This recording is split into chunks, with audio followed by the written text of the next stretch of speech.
Item Furnaces Limited, a member Dowa group, is pleased to showcase its continuous gas carburizing furnaces installed at one of their prestigious customers in India. You will notice there are two direct quench and one press quench line with inline washing, tempering and robo section.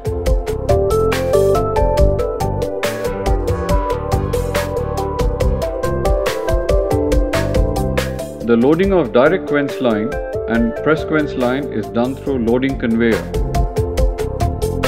The direct quench line consists of 4 sections: degreasing furnace, carburizing furnace, hardening furnace and the quench tank. Here we are at the degreasing furnace. In the degreasing furnace there are 6 trays which is preheated at 400 to 500 degrees centigrade. After the degreasing furnace, we move over to the carburizing furnace entrance. In the carburizing furnace there are 3 zones: preheat carburizing, one is diffusion where totally 10 trays are used, and one is turn position for transferring the tray to the next hardening furnace. These trays are heated up to a maximum of 950 degrees centigrade.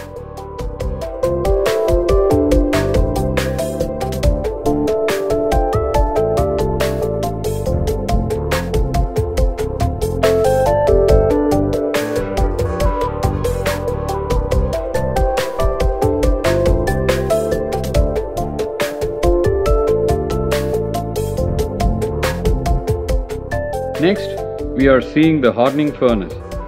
This can accommodate 3 trays and 1 in transfer position. This operates up to a maximum temperature of 880 degrees centigrade. Here we see the quench tank. In the quench tank, double elevators are used. The purpose of the 2 elevators is to increase the quenching time. We have 2 trays inside the quench tank. The quenching will happen in elevator 1 and elevator 2 used for dripping.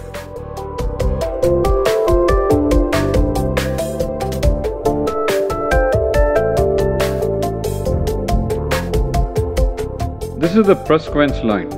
The only difference in the press quench line and the direct quench line is the holding chamber, where the robo is picking the tray from the furnace.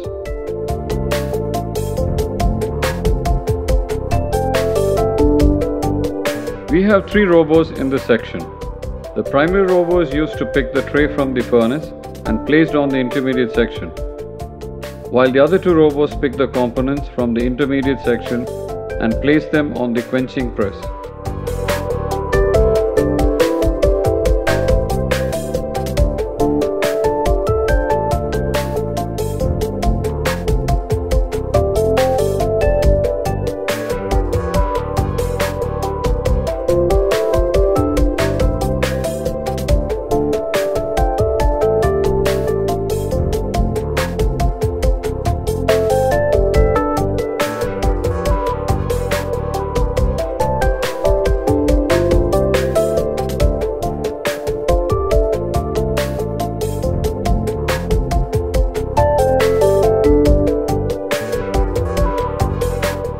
You are now seeing the washing machine.